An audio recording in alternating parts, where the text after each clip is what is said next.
Hello guys and gals, and welcome to another episode of Item Bases. Today we're going to be looking at the Paladin only shields, as you can clearly see from my inventory. And I have all of the Paladin only shields, especially even the normal difficulty ones, which have some interesting uses. And what we're going to do is we're going to go over the Paladin only shields. We're going to talk about the differences between the bases, which ones could potentially be the best bases, and so forth and so on. First off, let's start with the lowly Sacred Targe. The Sacred Targe is the lowest tier of the elite bases. It has 181 defense, 60% chance to block, which is pretty darn sweet, 22 to 70 smite damage, and 49 durability. Strength requirement is 86, and level is 47. These shields can roll either with all resistances between basically 1 and 45, or they can also roll with plus enhanced damage, which is relatively useless, and it also usually comes with some attack rating. The problem with the enhanced damage is it doesn't actually affect the weapon directly. It counts as off-weapon ED, which is really not too useful. Now, granted, you could stack it with something like a Phoenix Shield. You could put like a Phoenix Shield in a max enhanced damage base to get an even higher amount of enhanced damage from Phoenix, but at the same time, Phoenix doesn't really have a lot of resistances on it, so having an all resistances 45 base is certainly a better choice than anything else. And the really cool thing about Paladin shields is it doesn't seem to matter like whether or not these bases are found in a normal difficulty quality, but in hell difficulty. Like, you can totally find a superior Targe, which is a rather low level shield at level 3, with all resistances 45 on it, if you're in like hell difficulty or something like that, because the resistances and the sockets do depend on where you find it. And you gotta, like, if you're like playing a level 3 character and you find a Targe, there's no chance in hell that it's ever going to be 45 all res with 4 sockets. But later on in the game, it can be for 45 all res with 4 sockets. And the really funny thing about Paladin shields is all Paladin shields, every single one of them, is capable of up to 4 sockets, which is kind of insane, especially when you think about finding like a relatively low-level Paladin shield, like a Crown Shield or a Targe, or something like an Akaran Rondache with 4 sockets. But the superior Sacred Targe is definitely one of the stronger shields with 60% chance to block, which is one of the reasons why a lot of Paladins will get drawn toward it. And if we were to go arrange the shields by their chance to block, you'll find out pretty quickly that the Sacred Targe is kind of on top, because the second highest is the Sacred Rondache at 58%. The third highest is the Kurast shield at 55%. The fourth highest is the Kurast shield. Where is it? Zakarum shield. Yeah, the Zakarum shield at 52%. And then finally, the absolute lowest block chance is the Vortex shield at 49%. But each individual shield has its own benefits. Notice that the Vortex shield may have the lowest block chance, but it also has the highest defense at 258 versus the 181 on the Sacred Targe. And comparatively to every other elite base, the Vortex shield has the highest defense. This is one of the reasons why people would make exiles in e-bugged Vortex shields back in the day, because the huge defense bonus on the shield combined with the e-bugging, combined with everything else, would make for just an absolutely massive defensive shield. And then, of course, your Holy Shield, when used, would beef that up even further, and, it ends up being a lot. The smite damage on all of the shields is different, but the same. It's a little bit hard to explain it because you have to look at it in average smite damage instead of like the actual range. So you notice that the Kurast shield has 10 to 82 smite damage.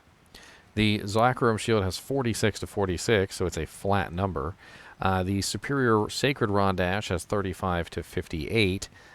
The Vortex shield has 5 to 87. The Sacred Targe is 22 to 70. So every single one of these is a different range.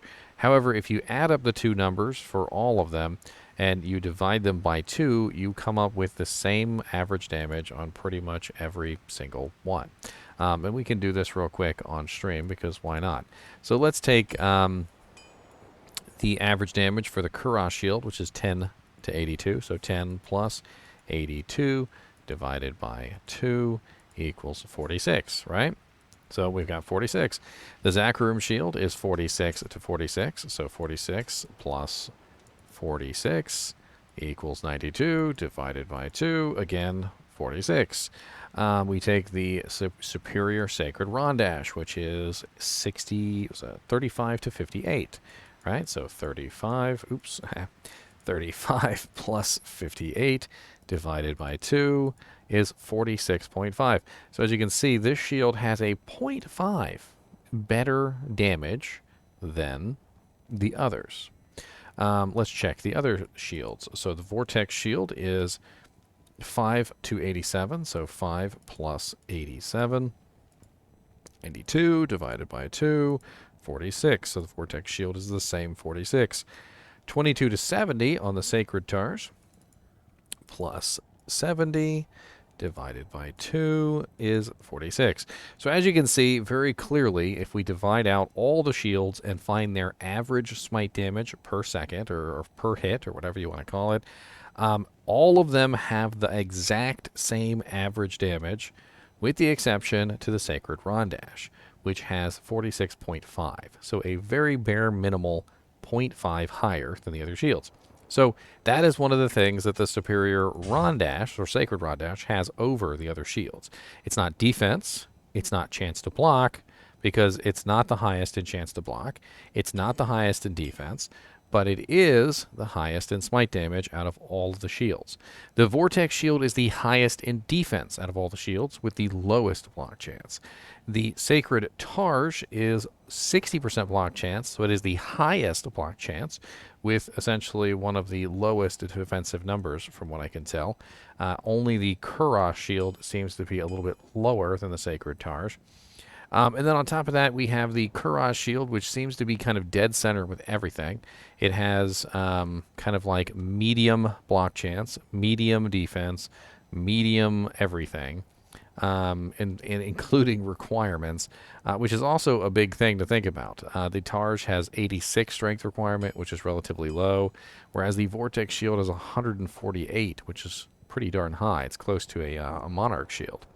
The Sacred Rondache is 109, the Kurast shield is 142, and the Kurast shield is 124, and the Zakarum shield is 142. So each one of these shields is usable in their own right. If you found a 4-socket Vortex shield like this with 258 defense, you could totally make something in it. Is it going to kind of bring down your block chance? Yes, it is. In terms of block chance, if you're specifically trying to get that block chance as high as possible, then the superior Sacred Targe is your better option. However, if you're trying to get the highest smite damage possible, then the superior Sacred Rondache is your best option. If you're trying to max out your defense in the most ridiculous light way possible, then the superior Vortex is your best option. The Zakarum shield and the Kurast shield seem to be kind of like in a cross purposes. They don't really seem to be like the best shields for any specific category. Now, the Zakarum shield does have that really amazing 46 to 46 smite damage, which means that you never hit for nothing.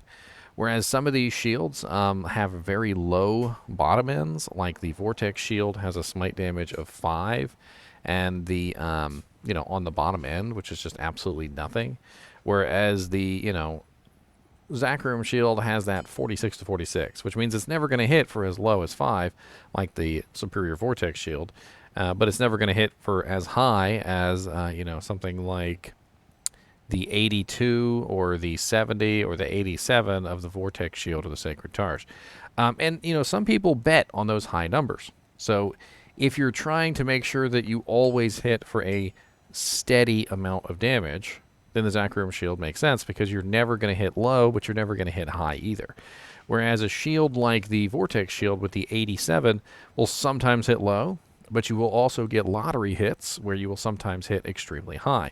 And in things like PvP, where you are specifically trying to outdo another player, sometimes having that ridiculously high hit in exchange for some ridiculously low hits can make a pretty big difference. It's like if you can burst a target down. Burst DPS is actually pretty important in PvP, because if you can kill them before they can kill you, well, that can be better. So maybe something like the Zakarum shield might not be the best choice if you're trying to PvP. You might be betting on those higher random number generators where you're going with the 87 plus your smite damage that's given to you from your holy shield, plus grief and whatever else you're running, and hopefully your damage, your top end is so ridiculously high that it makes up for that very low bottom end.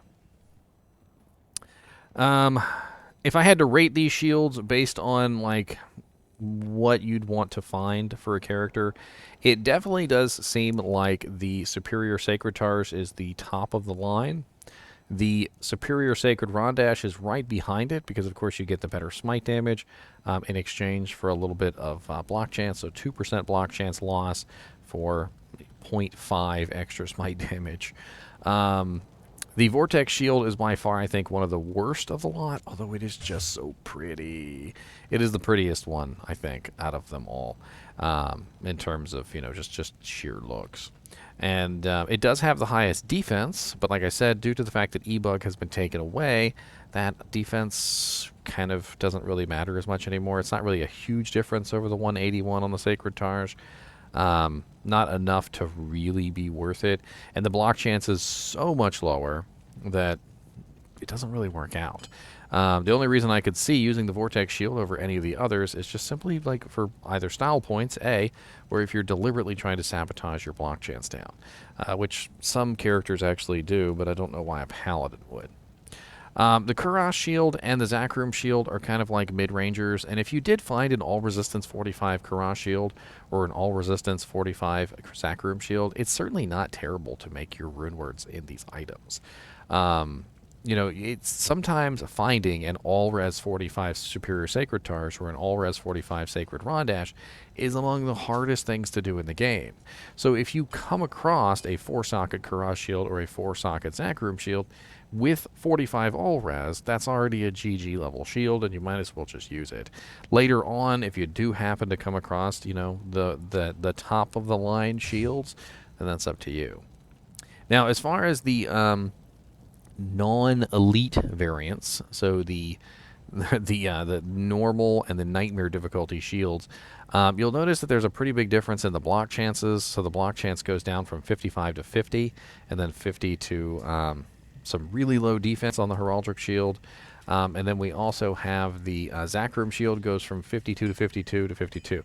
So there's no change with the Zakarum shield as far as the block chance goes, but the defense does go down pretty much on the normal difficulty version. But you know what the funny thing is the defense doesn't really go down that much between the Nightmare and the Elite versions.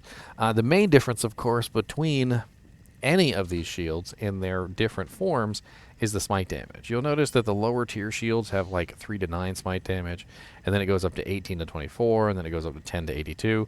Going up a tier in the Paladin shields is a pretty big deal in terms of smite damage.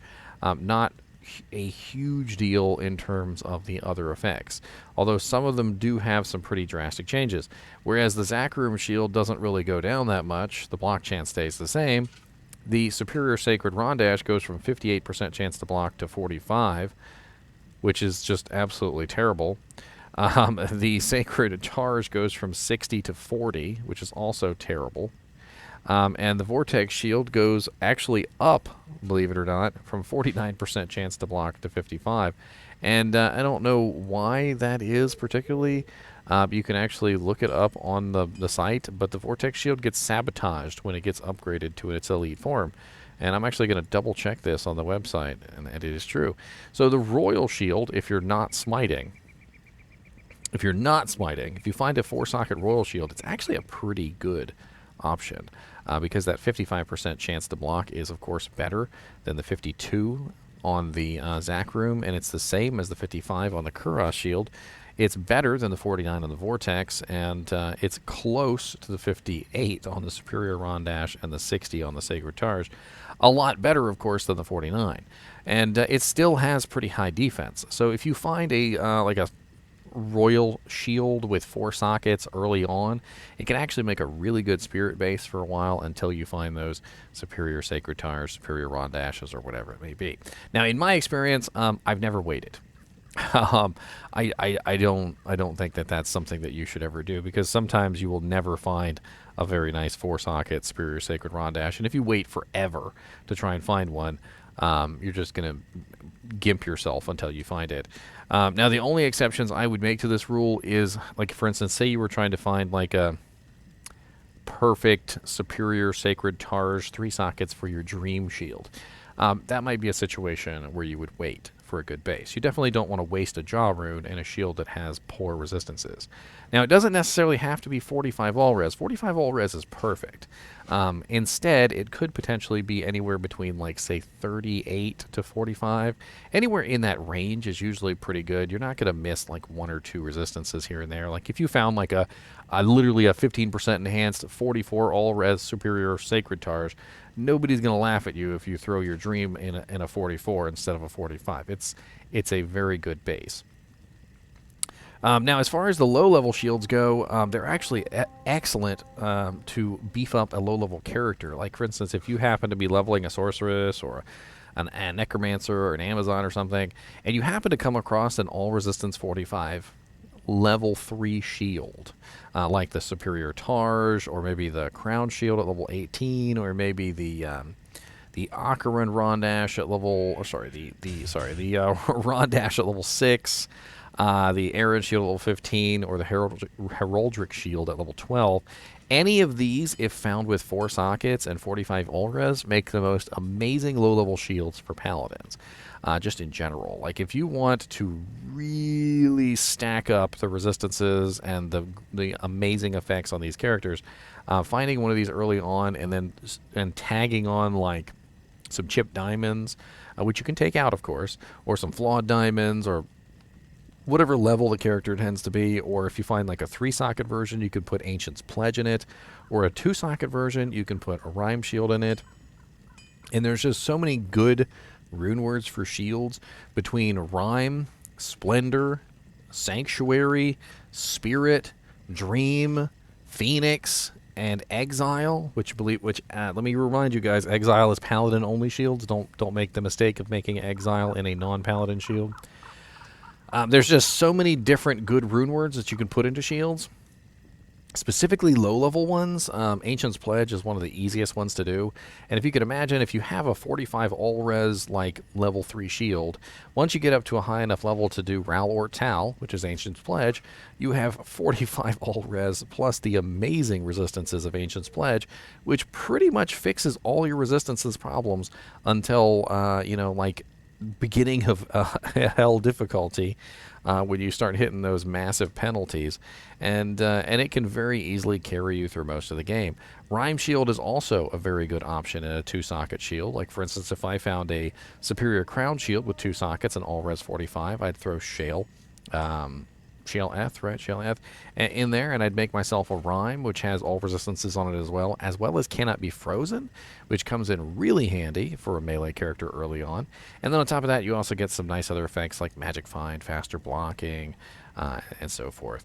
And these little low-level shields like this can be super duper duper useful for just like making a Paladin's day like so much easier in the world of Diablo.